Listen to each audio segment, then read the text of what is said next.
గట్టిగా.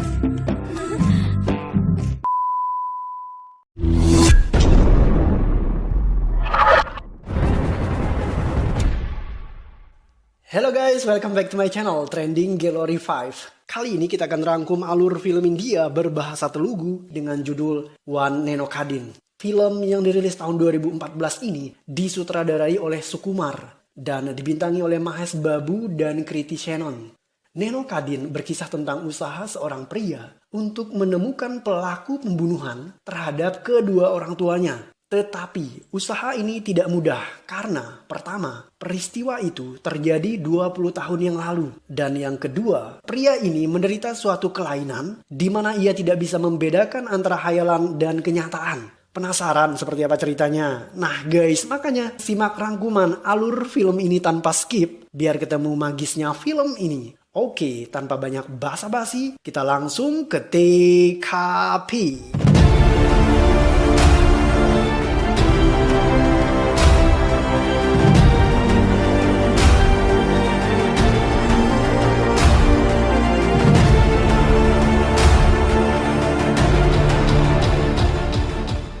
Film ini diawali dengan adegan di mana seorang anak laki-laki berlari dari kejaran beberapa pemuda ketika ia melintasi sebuah jalan. Sejurus kemudian,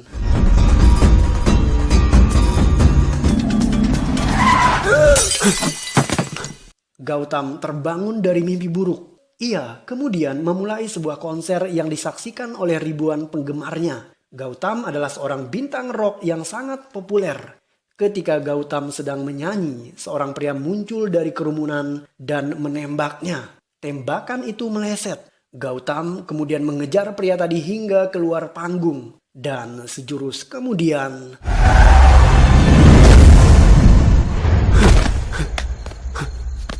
Gautam ditabrak oleh sebuah mobil. Beruntung ia bisa melakukan salto akrobatik yang membuat dirinya selamat. Ia kemudian mengejar mobil tadi menggunakan sepeda motor. Dengan sebuah aksi yang fenomenal, Gautam berhasil membuat mobil terguling di udara dan jatuh terbalik.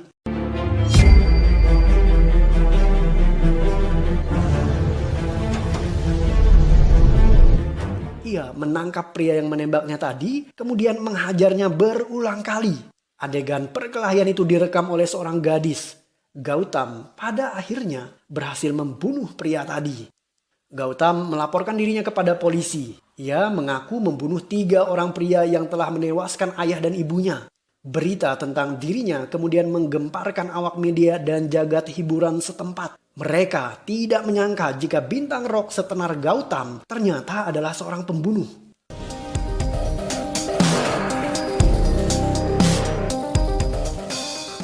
Are you sure? Thank you.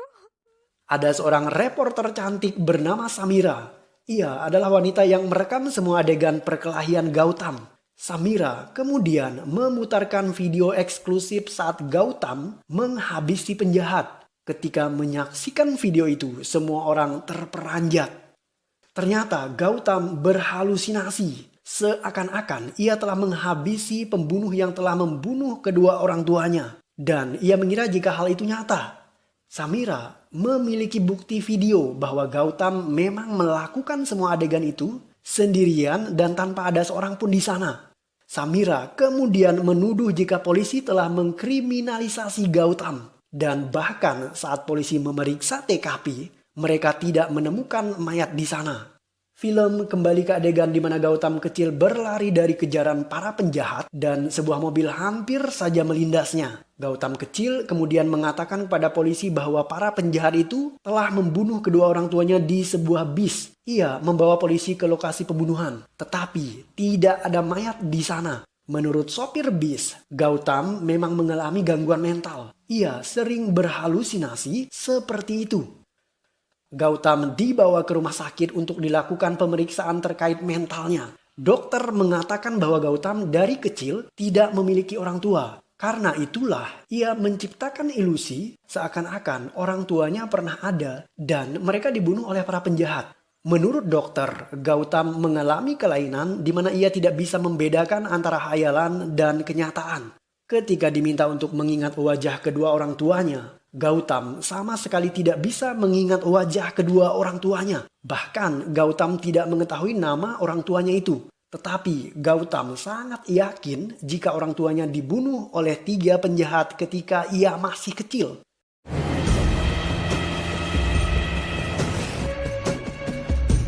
Hello, scientist.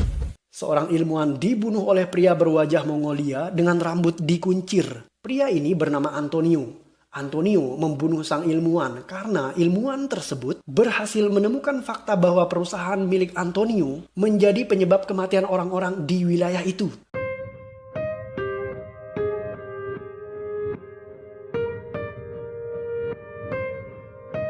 Gautam menyaksikan 4 pemuda masuk ke rumahnya. Ia memukuli mereka dan ketika lapor polisi, kembali ia tidak bisa membuktikan bahwa ia telah membunuh siapapun. Media semakin mengekspos berita tentang halusinasi Gautam dan hal itu membuat ia depresi.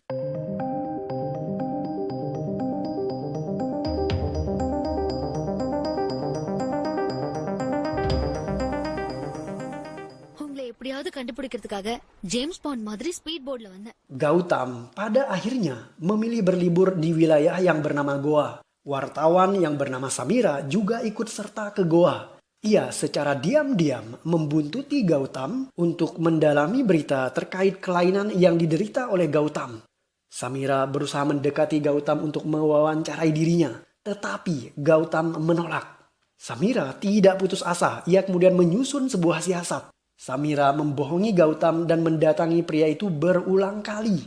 Ia bahkan berganti pakaian dan berganti karakter setiap kali Samira mendatangi Gautam. Kadang Samira memainkan watak yang lembut dan halus, dan terkadang juga sebaliknya.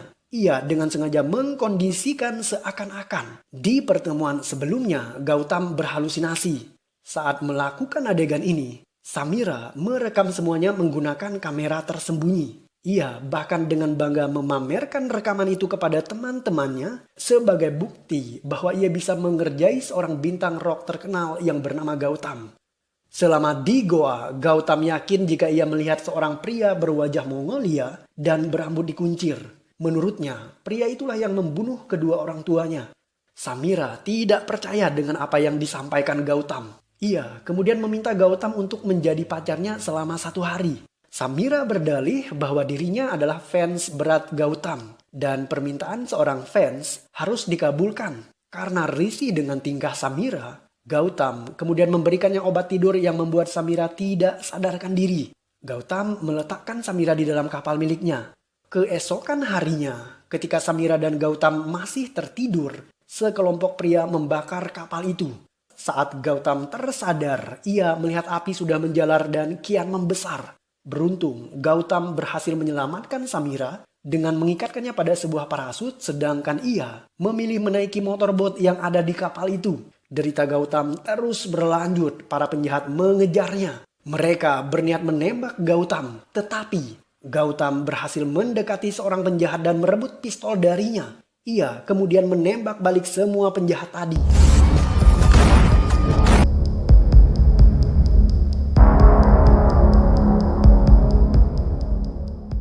Karena jumlah mereka banyak, Gautam memilih melarikan diri dengan menaiki parasut yang tadinya diikatkan pada Samira.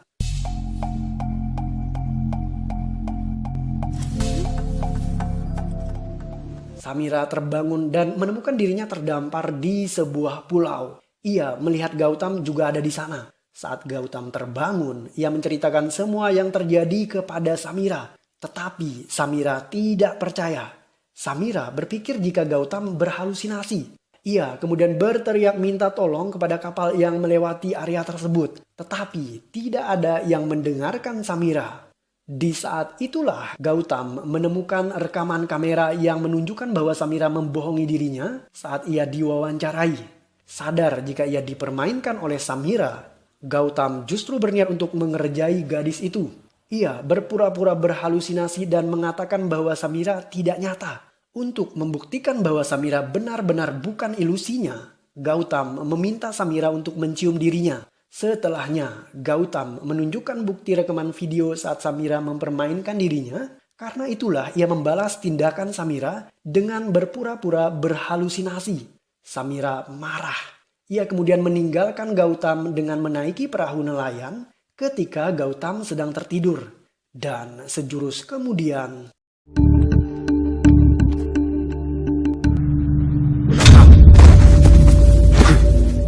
ketika terbangun dari tidur, Gautam dipukuli penjahat. Setelah ia pingsan, para penjahat meninggalkannya.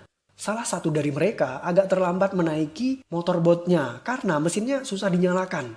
Sementara teman-teman yang lain sudah berangkat duluan. Gautam mengejar penjahat yang tersisa itu dan memukulinya agar mendapatkan motorbot tadi. Setelah itu, Gautam berhasil keluar dari pulau yang tidak berpenghuni tersebut. Gautam mendatangi Samira. Ia yakin jika para penjahat tadi ingin membunuh Samira, bukan dirinya. Terbukti para penjahat tidak membunuh Gautam sekalipun mereka punya kesempatan untuk melakukan itu. Samira tidak percaya kepada Gautam. Ia merasa kapok setelah dibohongi Gautam sebelumnya. Gautam berusaha meyakinkan Samira. Ia bahkan mengatakan bahwa dirinya peduli kepada keselamatan Samira karena Gautam mencintai gadis itu. Samira tetap tidak percaya. Ia justru memilih lari meninggalkan Gautam. Sekalipun Samira menghindar, Gautam tetap membuntutinya untuk memastikan bahwa Samira tetap aman. Suatu malam, sekumpulan pemuda memasuki kediaman Samira. Gautam menghajar para pemuda tadi. Ternyata hari itu Samira ulang tahun. Rahul dan teman-temannya berniat memberikan kejutan kepadanya. Tetapi Gautam justru mengira jika mereka adalah pembunuh. Setelah itu, Samira semakin membenci Gautam. Gautam berusaha meminta maaf kepada Samira, tetapi gadis itu tidak menerima permohonan maafnya. Gautam akhirnya semakin tertekan dan ia bahkan tidak bisa membedakan antara hayalan dan kenyataan. Bahkan ketika Samira benar-benar diculik oleh para penjahat di depan matanya, Gautam mengira jika itu hanyalah sebuah ilusi. Para penjahat tadi kemudian memukuli Gautam dan mereka menyayat leher Samira. Gautam akhirnya melakukan perlawanan dan menyelamatkan gadis itu. Menurut Gautam, tidak peduli apakah itu ilusi atau nyata, siapapun yang menyakiti Samira akan ia habisi tanpa kompromi. Sejak saat inilah Samira akhirnya mau menerima cinta Gautam. I'm sorry, Gautam.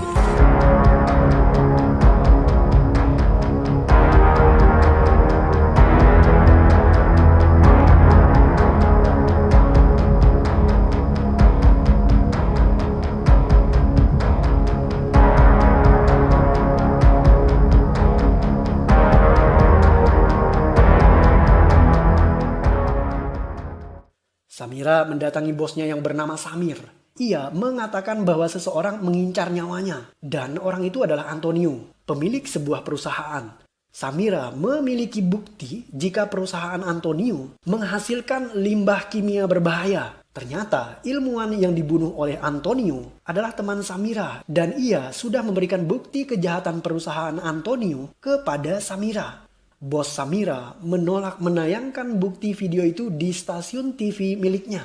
Ia ternyata sudah terlebih dahulu mendapat ancaman pembunuhan dari Antonio. Sementara itu, sambil menunggu Samira bertemu dengan bosnya, Gautam masuk ke dalam toilet. Di sana, ia bertemu dengan Antonio. Gautam berhasil mengacungkan pistolnya kepada Antonio. Tetapi, ia mengira jika itu pasti hayalannya semata. Karena tidak mungkin Antonio tiba-tiba bisa ada di sana.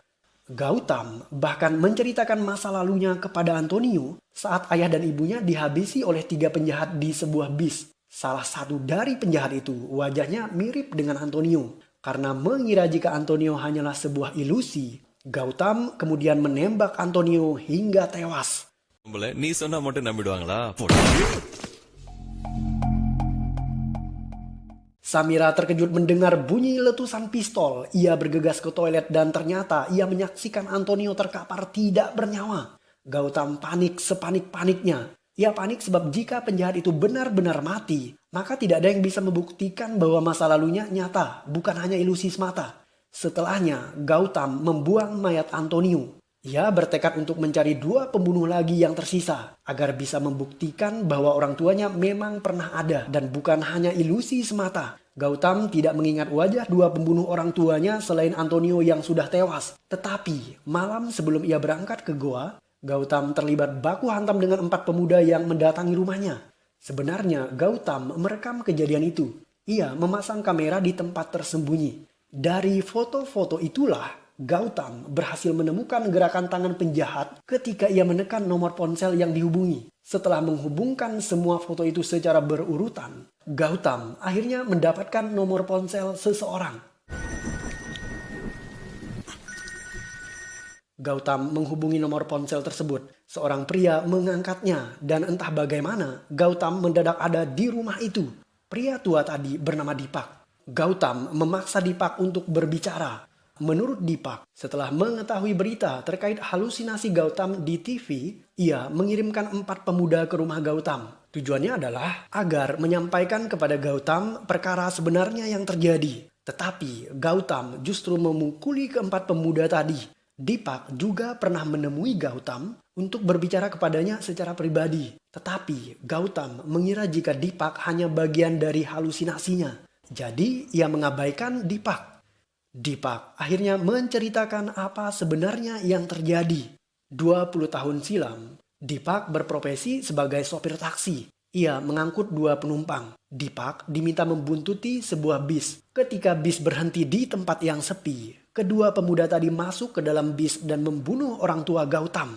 Gautam melarikan diri dan mereka mengejarnya. Setelah itu, ia justru bertemu dengan polisi.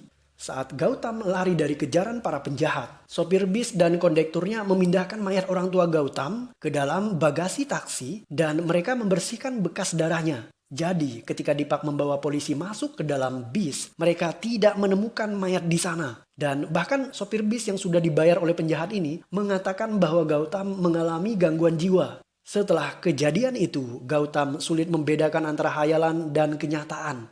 Sopir taksi yang bernama Dipak kemudian diancam oleh para penjahat agar tidak membongkar rahasia ini. Ia diberikan sejumlah uang untuk menguburkan mayat orang tua Gautam. Setelahnya, Dipak memilih tinggal di Inggris dan sesekali ia pulang ke India. Dipak membawa Gautam ke makam orang tuanya.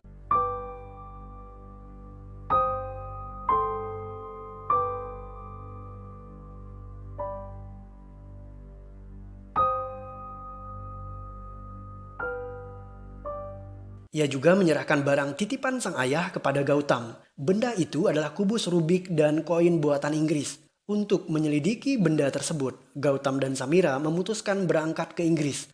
Ia menelpon temannya yang bernama Michael agar menjemputnya di bandara. Saat tiba di sana, Gautam justru dijemput oleh sopir taksi yang bernama Gulab. Di tengah perjalanan,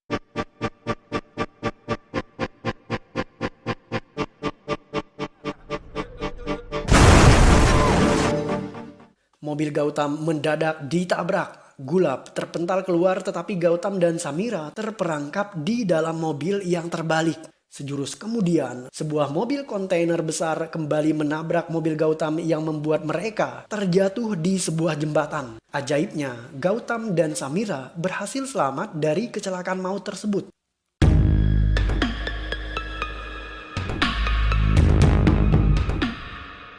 Gautam curiga kemungkinan Michael adalah otak di balik serangan itu. Karena hanya dirinya yang mengetahui kedatangan Gautam di London. Saat didatangi oleh Gautam, Michael justru melarikan diri. Gautam mengejarnya masuk ke dalam kamar hotel, tetapi saat ditemukan, Michael justru tewas tertembak seseorang. Penembak itu bahkan membidik Samira, tetapi Gautam berhasil mendorong gadis itu yang membuatnya lolos dari tembakan. Gautam kemudian mengejar penembak tadi. Ia menerobos kaca jendela dan melompat di antara 2 gedung. Aksi pengejaran dilanjutkan dengan menggunakan sepeda motor, tetapi pada akhirnya Gautam justru terjatuh dan pingsan.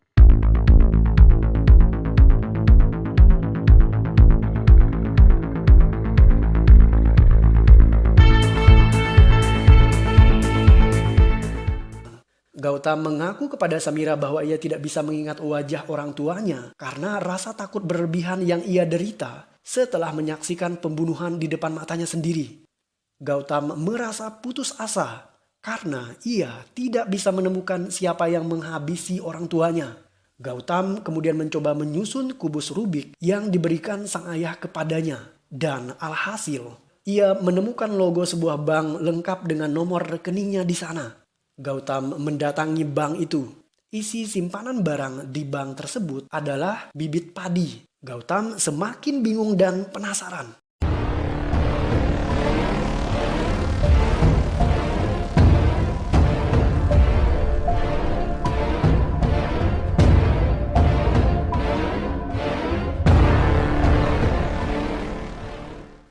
Ketika mereka sedang berada di area parkiran, segerombolan geng motor memburu Gautam. Mereka bukan geng motor biasa. Buktinya, mereka mengejar Gautam dan bersemangat untuk membunuhnya dengan cara yang cukup nekat, yaitu menaikkan motor di atas barisan mobil dan berniat menabrak Gautam.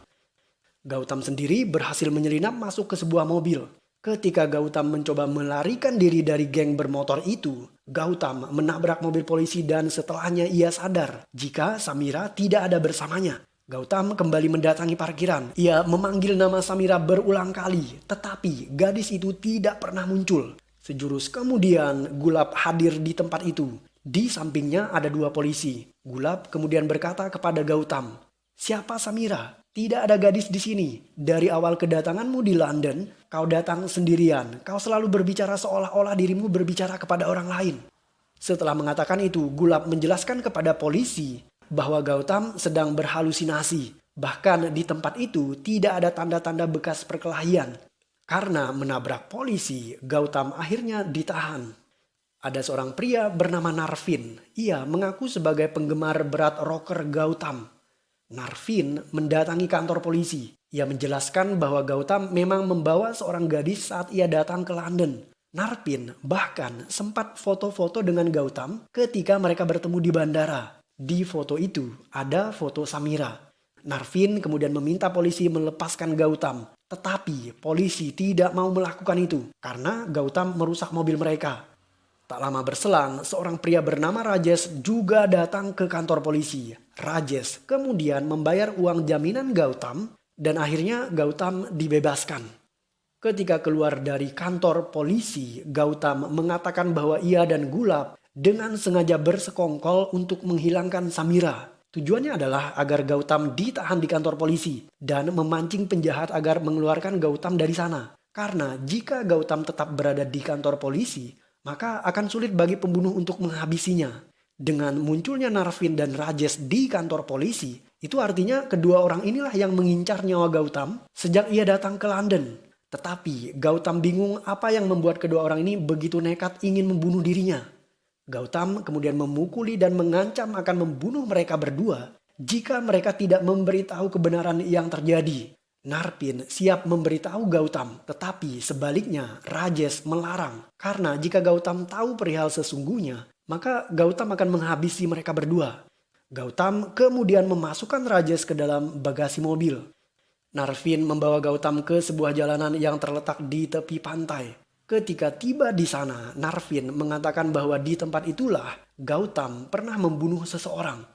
Gautam kemudian teringat akan salah satu hayalannya. Ia merasa memang pernah membunuh seseorang di sana. Ternyata pembunuhan itu nyata dan bukan hayalan Gautam semata. Dan pria yang dibunuh Gautam di tempat itu adalah ayah Narvin. Karena itulah Narvin ingin balas dendam kepada Gautam.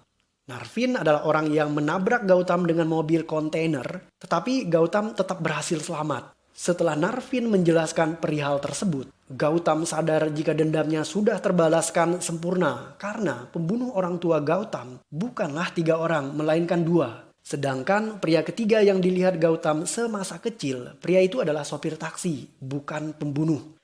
Gautam merasakan sakitnya kehilangan orang tua. Karena itulah ia siap mati di tangan Narvin. Gautam kemudian meminta Narvin untuk menembak dirinya. Sejurus kemudian, Rajesh berhasil keluar dari bagasi. Ia berusaha kabur menggunakan mobil tadi. Tetapi Gautam menembak ban mobil itu yang membuatnya terguling dan hampir terbakar. Gautam berhasil mengeluarkan Rajesh yang terjebak di dalam mobil sebelum pada akhirnya mobil itu meledak. Gautam menodongkan pistol pada Rajesh. Sebelum ia membunuhnya, bos Rajesh yang bernama John menelpon. Setelah melihat foto John di ponsel, Gautam jadi sadar bahwa pembunuh ayahnya masih hidup. Saat ditanya oleh Gautam, Narvin mengatakan bahwa dulunya Ayah Narvin bekerja sebagai seorang sopir taksi. Ternyata sopir taksi yang bernama Deepak adalah ayah Narvin. Deepak adalah sopir taksi yang dulunya mengantar dua pembunuh membuntuti bis yang dinaiki Gautam dan keluarganya. Deepak kemudian dipaksa untuk mengubur jasad orang tua Gautam dan ia diberikan uang yang banyak untuk tutup mulut. Tetapi pada akhirnya Deepak merasakan penyesalan. Narvin mengetahui bahwa ayahnya dibunuh oleh Gautam dari pria yang bernama John. Itu artinya Narvin difitnah oleh John. Karena fakta yang sebenarnya adalah ketika Gautam ingin menembak Deepak, sebuah mobil menabraknya terlebih dahulu. Dan pemilik mobil itu adalah John. Setelah mengetahui jika Gautam bukan pembunuh ayahnya, Narvin akhirnya melepaskan Gautam.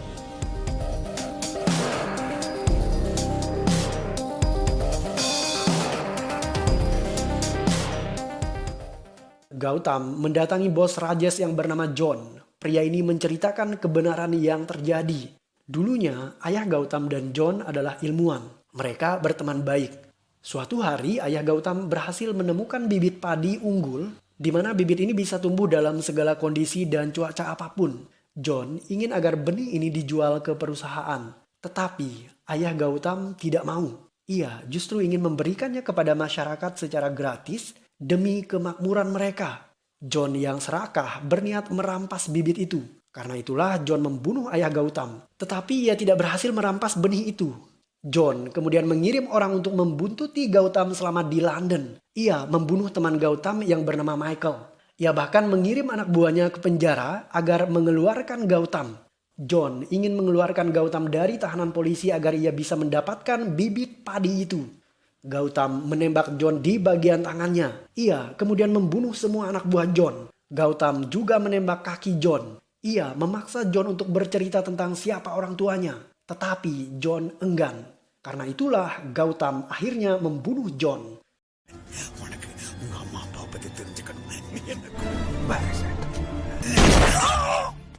Gautam dan Samira menaiki mobil yang dikendarai oleh Gulab. Ia melihat sebuah bis sekolah yang melintas. Gautam meminta Gulab untuk berhenti sejenak.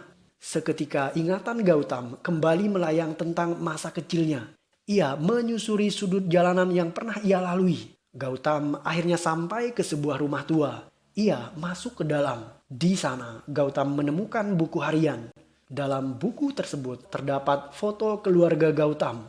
Gautam pada akhirnya mengingat nama dan wajah kedua orang tuanya. Gautam kemudian larut dalam kesedihan.